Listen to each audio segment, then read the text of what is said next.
बहुत स्वागत है आप सभी का। आप देख रहे हैं आपकी बात मध्य प्रदेश और मैं हूं अभिलाष मिश्रा। आज हम बात करेंगे मध्य प्रदेश के कर्मचारियों की जो लगातार हड़ताल कर रहे हैं, आंदोलन कर रहे हैं और अपनी मांगों को लेकर सड़क पर उतर रहे हैं।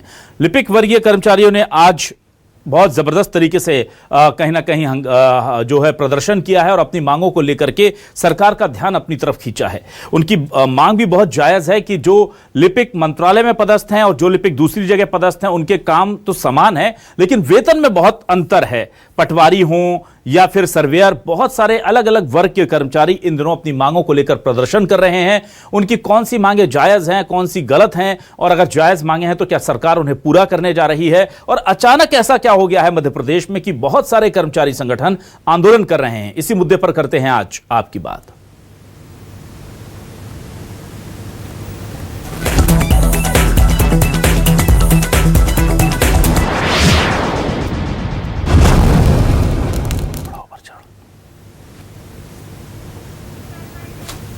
और आइए आपको सुनाते हैं कि इस वक्त क्या कह रहे हैं जो कर्मचारियों के संगठन के नेता हैं, पदाधिकारी हैं, उनकी मांगे क्या हैं, क्यों परेशान हैं और लगातार इतने बड़े स्तर पर अब मध्य प्रदेश में कर्मचारी के कोई संगठन अलग अलग जगह पर अलग अलग मांगों को लेकर क्यों सड़कों पर हैं। सुनिए कर्मचारी संगठन के पदाधिकारियों से।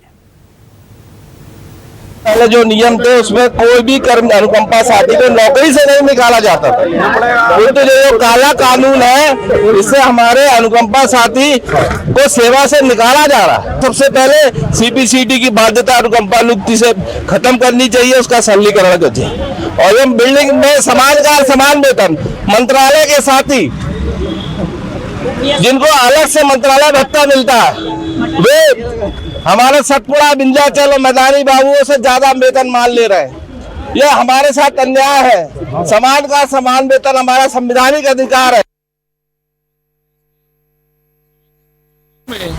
अपनी मांगों को लेके आगामी दिनों में प्रदर्शन करने जा रहे हैं, जिसमें प्रमुख मांग है कि वेतन विसंगति को दूर किया जाए, लिपिकों की वेतन विसंगतियों को दूर किया जाए, संविदा कर्मचारियों को नियमित किया जाए, दैनिक वेतन भोगी कर्मचारियों को नियमित किया जाए, स्थायी कर्मियों को 7वां वेतनमान दिया जाए। ऐसी मांगों को लेकर पूरे प्रदेश के सभी कर्मचारी लामबंद हो गए। जब देश के अंदर एक देश एक चुनाव की बात होती है तो सभी एक पद एक कर्मचारी एक वेतन की मांग और उसका निर्णय क्यों नहीं होता है। वहीं इस मुद्दे पर अब कहीं ना कहीं कांग्रेस हमलावर हो गई है बीजेपी पर, और बीजेपी कह रही है कि हम हमेशा कर्मचारियों के हितों को साधते रहे हैं, आगे भी कर्मचारियों के साथ खड़े रहेंगे। सिर्फ एक अनुकंपा नियुक्ति को लेकर के गारंटी मांगी है। समान कार्य समान वेतन देने में सरकार को क्या दिक्कत है? आज अगर कर्मचारियों को मुंडन कराना पड़ रहा है तो आप समझ लीजिए इस प्रदेश की क्या स्थिति है। कोई साधारण तौर पर मुंडन नहीं कराता है। जब किसी सरकार के खिलाफ विरोध प्रदर्शन तगड़ा हो जाता है, शोक की स्थिति बन जाती है, जब परिवार में मुंडन होते हैं। आज कर्मचारियों की समस्याओं पर इसको सरकार को अविलंब ध्यान देना चाहिए। मध्य प्रदेश में डॉक्टर मोहन यादव जी के नेतृत्व में भारतीय जनता पार्टी सरकार की प्राथमिकता में सदैव प्रदेश के अधिकारी कर्मचारी रहे हैं। चाहे केंद्र के समान डीए देने की बात हो या संविदा कर्मी, आउटसोर्स, अतिथि शिक्षक, अतिथि विद्वान और सभी तरह के अन्य कर्मचारी अधिकारियों के हितों में सरकार द्वारा लगातार निर्णय लिए गए हैं। अभी भी जिस तरह की मांगे की जा रही हैं, सरकार उन पर सहानुभूति पूर्वक विचार करेगी। सभी अधिकारी कर्मचारियों से हमारी अपील है कि सरकार के ऊपर विश्वास रखें। भारतीय जनता पार्टी सरकार उनकी सभी जायज मांगों को पूरा करने की दिशा में आगे बढ़ेगी। आइए सीधे रुख करूंगा अपने खास मेहमानों का। मेरे साथ इस वक्त जुड़ गए हैं बीजेपी से वरिष्ठ नेता प्रवक्ता अजय धवले जी, बहुत स्वागत करूंगा उनका। मेरे साथ कांग्रेस से वरिष्ठ नेता और प्रवक्ता जितेंद्र मिश्र जी जुड़ गए। जितेंद्र जी का भी स्वागत है। एमपी द्विवेदी, संरक्षक मध्य प्रदेश लिपिकीय वर्ग शासकीय कर्मचारी संघ हमारे साथ जुड़ गए हैं, वो उनका भी स्वागत करूंगा। और रमेश राठौर जी, उपाध्यक्ष कर्मचारी अधिकारी संयुक्त मोर्चा के हमारे साथ जुड़े हैं, उनका भी स्वागत करता हूं। द्विवेदी जी, सबसे पहले आपके पास आता हूं।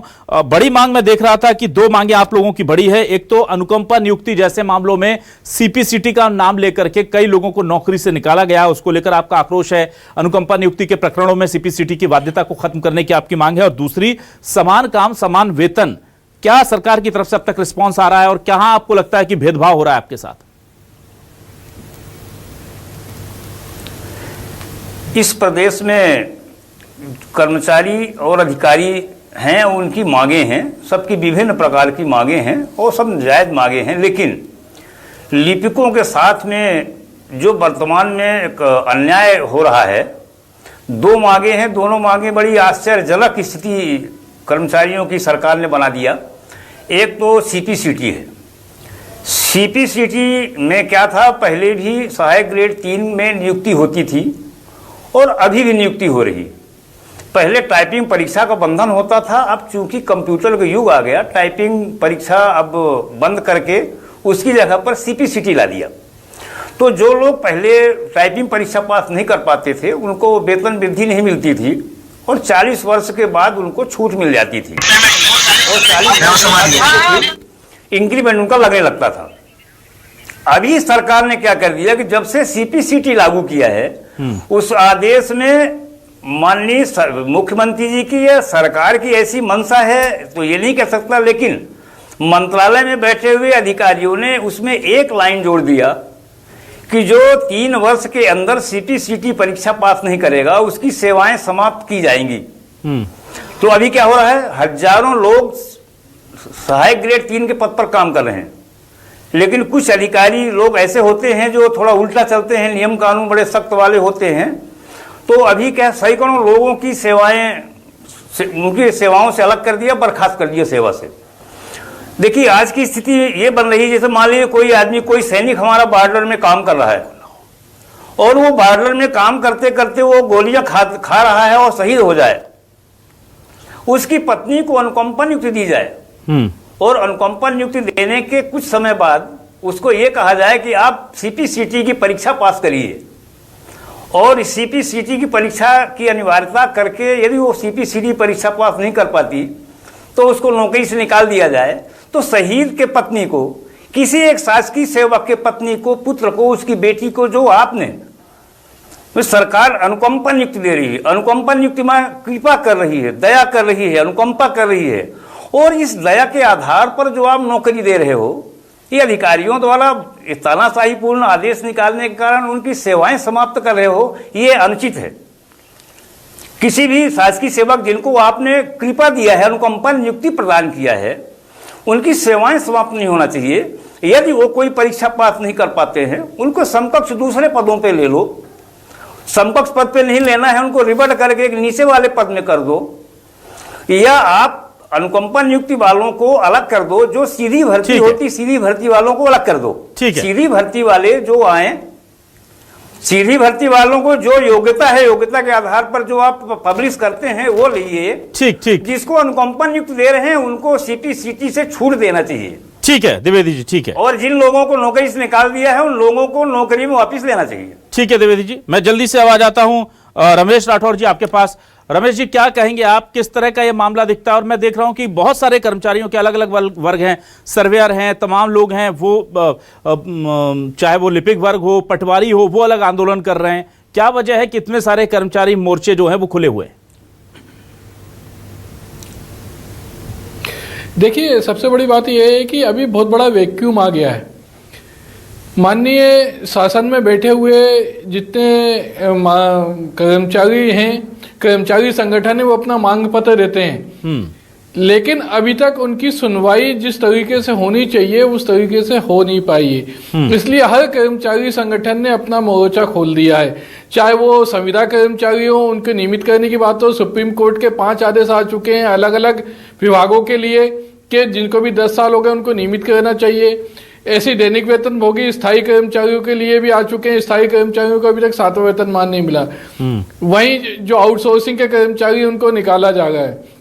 लिपिक के कर्मचारियों की कम से कम 25 साल पुरानी मांग है कि जो मंत्रालय में लिपिक बैठे हुए हैं, विधानसभा में जो लिपिक बैठे हुए हैं और जो विभागों में काम करते हैं उनके वेतनमान में बड़ा अंतर है, जबकि पद एक ही है। एक तरफ जहां आप यूसीसी की बात करते हैं, एक तरफ एक चुनाव की बात करते हैं, तो आप ये क्यों नहीं करते कि जो एक पद है तो सबका एक समान वेतन होना चाहिए?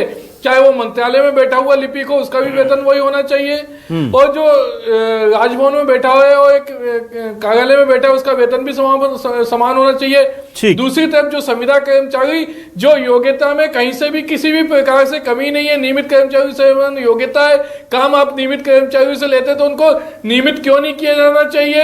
ऐसी बहुत विभिन्न मांगे हैं जिनको लेकर कर्मचारी आंदोलन कर रहे हैं। सरकार को कर्मचारियों की बातें सुननी चाहिए और निर्णय लेना चाहिए। ठीक है, चलिए मैं जल्दी से अब जितेंद्र जी आपके पास आता हूं। जितेंद्र जी, क्या वजह है कि हर दूसरे तीसरे दिन कर्मचारियों का बड़ा कोई ना कोई वर्ग जो है वो भोपाल में प्रदर्शन करने पहुंच रहा है, और जब हम उनकी मांगे सुनते हैं तो बड़ी जायज मांगे लगती हैं, कहीं नहीं लगता कि कुछ ये लोग बहुत ज्यादा मांग रहे हैं, गलत मांग रहे हैं।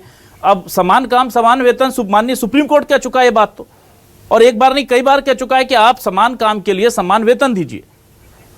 अगर बात हो वेतन बढ़ाने की, बहुत जायज मांग है, तमाम चीजें हो चुकी हैं, क्या कहेंगे आप? देखिए अविनाश जी, निश्चित तौर पर आपने दोनों लोगों को सुना, द्विवेदी जी को भी सुना और राठौर साहब को भी सुना। एक भी मांग आपको ऐसी लगी जिसे सरकार को नहीं मानना चाहिए? कोई ये मंत्री पद नहीं मांग रहे, ये कोई सरकार की कुर्सी पर कब्जा करने नहीं जा रहे। मानवीय तौर पर हर सरकार की जिम्मेदारी बनती है कि जायज मांगों को स्वीकार किया जाए, और चाहे वेतन भत्ते हो चाहे दूसरी सुविधा है समय से दे देना चाहिए।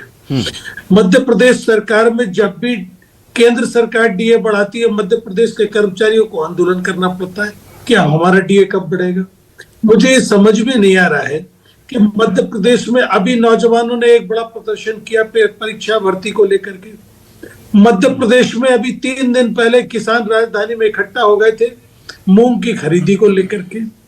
आप ये बताइए, 4 क्विंटल 4.5 क्विंटल 1 एकड़ में पैदा होती है मूंग, सरकार ने कहा था कि खरीदेंगे, अब 1 क्विंटल 25 किलो खरीदने की बात कर रही है। मुझे नहीं समझ में आता आप सरकार में बैठने के बाद इस तरीके के अफलातूनी फैसले क्यों लेते। अभी आपने देखा शिक्षकों को भी पात्रता परीक्षा, जो 20-20 साल से आपकी पढ़ाई करा रहे हैं, स्कूलों में काम कर रहे हैं, छात्रों को पढ़ा रहे हैं, अब एक नई परीक्षा की आपने उनके ऊपर जिम्मेदारी डाल दी। ये बताता है कि सरकार कहीं ना कहीं गंभीर नहीं है, और खास तौर से ये लिपिक वर्ग को लेकर के वो ये सोचती है कि ये जाएंगे कहाँ। और इस तरीके की मैंने आपको किसान की बताई, नौजवान की बताई। मध्य प्रदेश में सरकार जरा भी चिंतित होती इनके हितों को लेकर के तो इस तरीके के फैसले नहीं आते। सही कहा अभी द्विवेदी जी ने कि अनुकंपा नियुक्ति देने जा रहे हैं और उसको सीपीसीटी के नाम पे फिर बाहर कर देते हो। अरे भाई, उनका एक ग्रुप बना दो, अगर उनको उस पात्रता परीक्षा में नहीं पास हुए हैं तो उनसे दूसरे काम ले लो। ठीक है, आप ये बताइए, मंत्रालय में बैठा लिपिक, राजभवन में बैठा लिपिक, चूंकि वो सत्ता के करीब रहता है, शासन के करीब रहता है, तो उसका वेतनमान अलग, और जो फील्ड में काम कर रहा है उसका वेतनमान अलग। अभिलाष जी, मुझे लगता है ये गलत है। सरकार को सहानुभूति पूर्वक निर्णय लेना चाहिए, और जब सुप्रीम कोर्ट 5 बार इनको निर्देशित कर चुका है, इसके बाद भी अगर आप नहीं सुन रहे, आप हिटलर सही पर उतारू है।